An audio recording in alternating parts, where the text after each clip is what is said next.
You are looking at Julian's pronunciation guide, where we look at how to pronounce better some of the most mispronounced words in the world, like this other curious word. But how do you say what you're looking for today?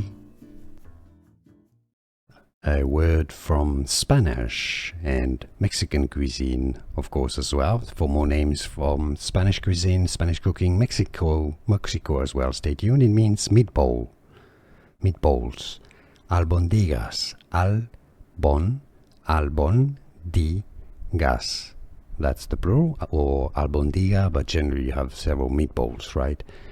Albondigas is how you say it in English. If you cannot pronounce Spanish perfectly, you can just say albondigas, albondigas.